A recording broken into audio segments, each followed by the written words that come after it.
Matthew. Then Jesus told his disciples, "If any want to become my followers, let them deny themselves and take up their cross and follow me. For those who want to save their life will lose it, but those who lose their life for my sake will find it. For what will it profit them if they gain the whole world but forfeit their life? Or what will they give in return for their life? For the Son of Humanity is to come with his angels in the glory of his Father, and then he will repay everyone for what has been done. Truly, I tell you, there are some standing here who will not taste death until they see the Son of Humanity coming in his kingdom." 6 days later, Jesus took with him Peter and James and his brother John and led them up a high mountain by themselves. And there he was transfigured before them, and his face shone like the sun, and his clothes became dazzling white. Suddenly there appeared to them Moses and Elijah talking with Jesus. Then Peter said to Jesus, "Lord, it is good for us to be here.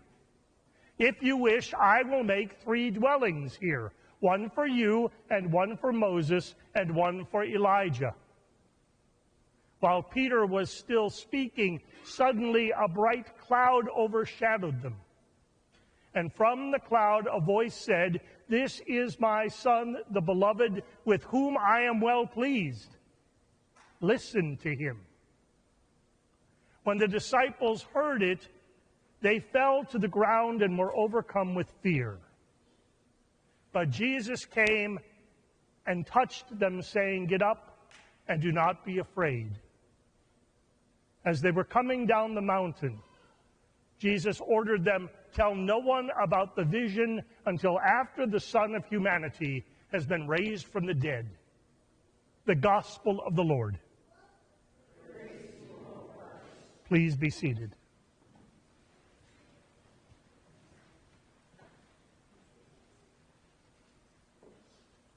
I no longer ask why.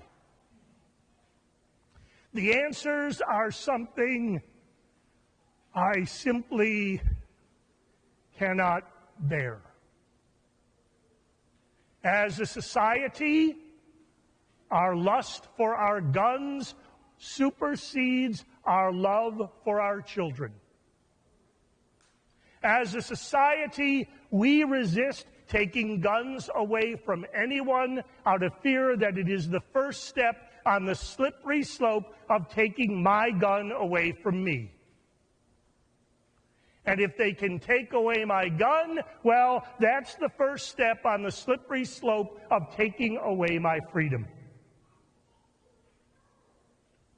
And so I was shocked, but not surprised, when the rock was repainted to read, "Allow us to defend ourselves and carry on campus."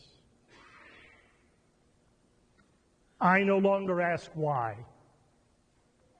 The answers are simply something I cannot bear. I am told that the answer to Monday night's mass shooting is to pray.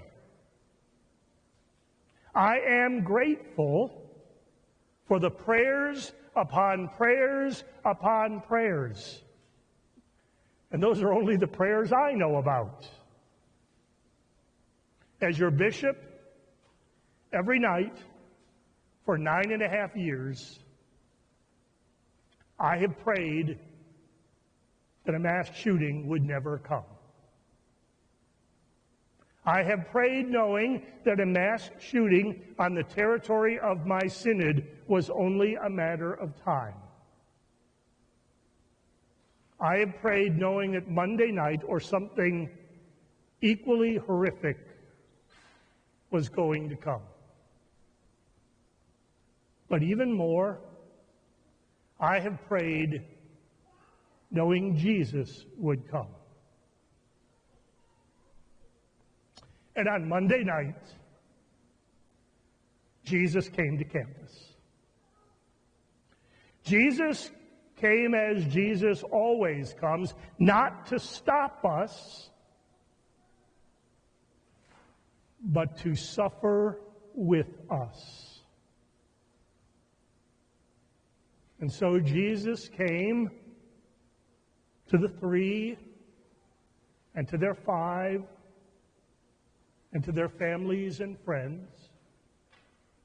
Jesus came to scared students hiding in the dark and to families sitting helpless at home.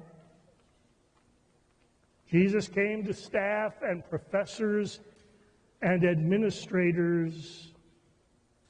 Jesus came to law enforcement officers and to medical personnel. Jesus came to the campus community attacked here in East Lansing. And Jesus came to Spartans who felt violated when they received the news hundreds and thousands of miles away. Jesus came not bringing answers. Jesus came bringing a promise. Jesus came to make clear that neither the shooter, nor the gun, nor the bullets, nor any of the forms of death that have visited us this week will have the last word. The last word, the final word, the ultimate word belongs to Jesus. And Jesus' word is life.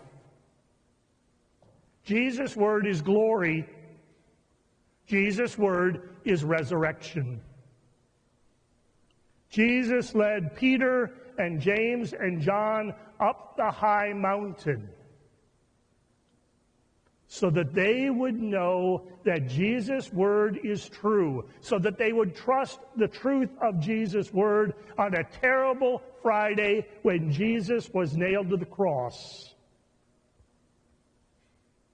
And through the scriptures, Jesus leads us up the mountain so that we will know that Jesus' word is true, so that we will trust the truth of Jesus' word on a tragic Monday night that feels like it may never dawn in a new day.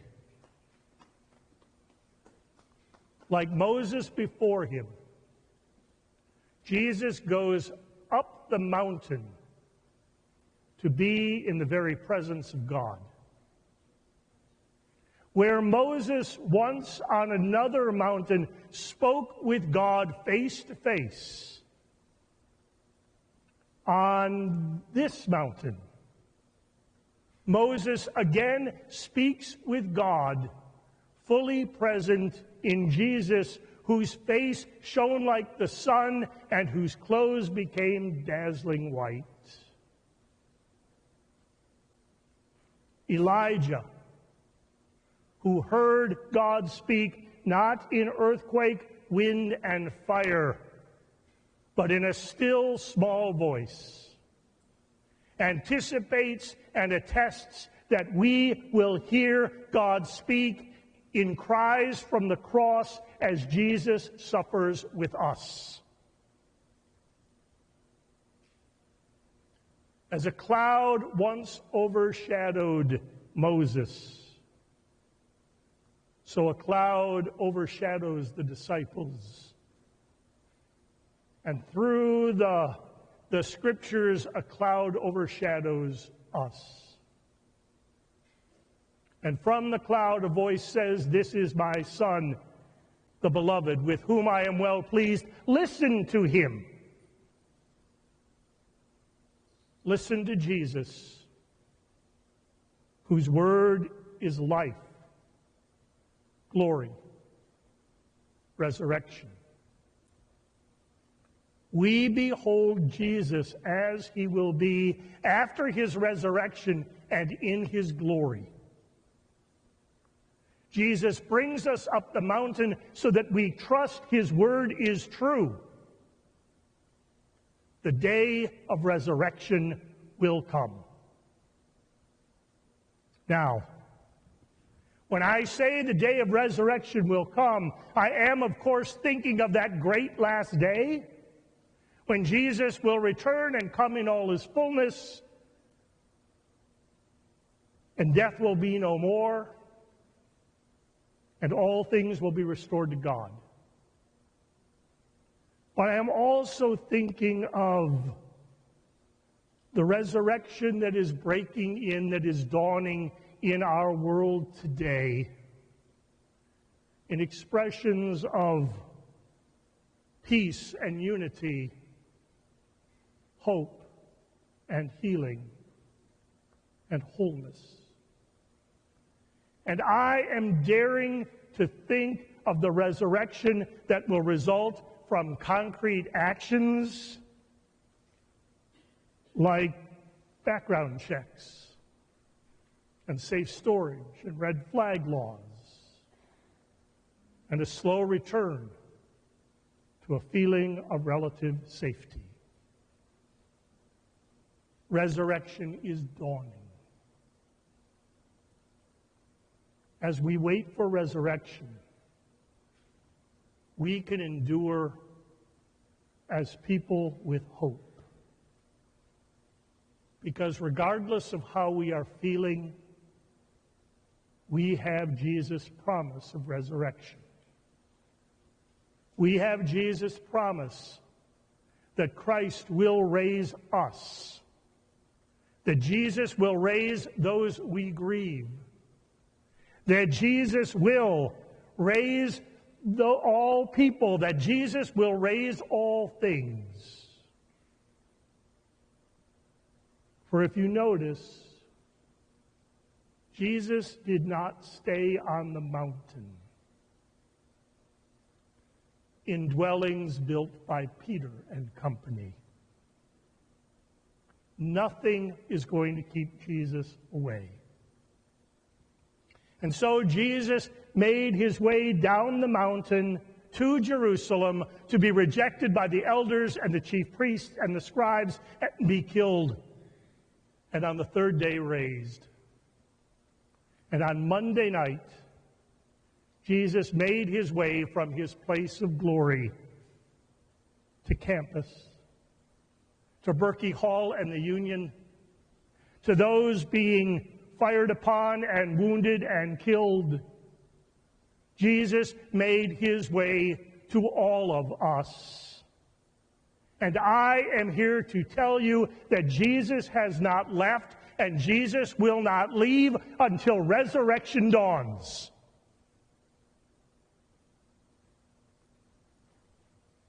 So, as we wait for the resurrection, regardless of how we feel,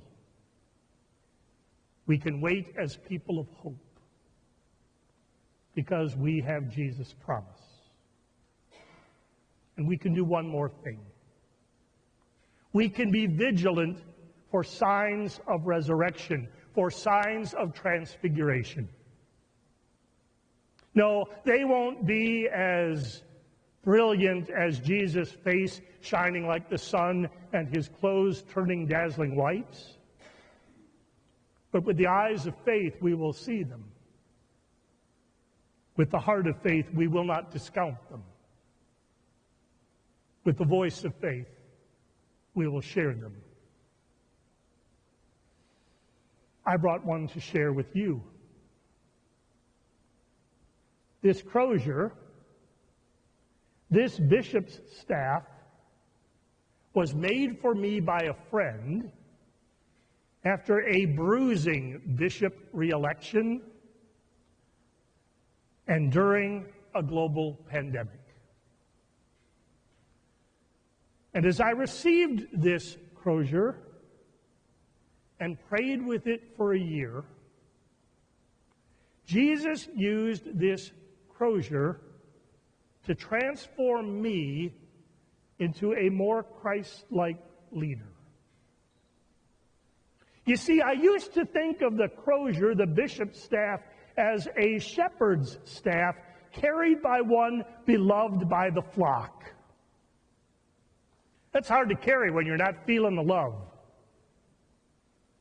I have now come to understand this crozier as the staff of Moses, entrusted to one called by God to faithfully lead God's people no matter what. The cross on this crozier reminds me of Jesus' words, a physical expression of Jesus' words. If any want to be my followers, let them deny themselves and take up their cross and follow me. Yeah, Jesus used this beautiful piece of wood to transfigure me into a more Christ-like leader, because as I prayed with it, it reminded me that I am in Jesus' presence, or better, that Jesus is in my presence, no matter what. My friends, your signs of transfiguration are out there waiting for you. I suspect you're going to find them on campus. Perhaps it is the rock, repainted to read, to those we lost, to those healing, Brian, Ariel, Alexandria. Your signs of resurrection, your signs of transfiguration are out there waiting for you. I pray you find them soon. For when you do, you will know yourself to be in Jesus' presence. Or better, you will know that Jesus is in your presence, no matter how you're feeling, no matter what. And you'll let go of answers you simply cannot bear, and hold on to promises you simply have to share. Jesus has the last word, and Jesus' last word is life. Jesus is with us no matter what.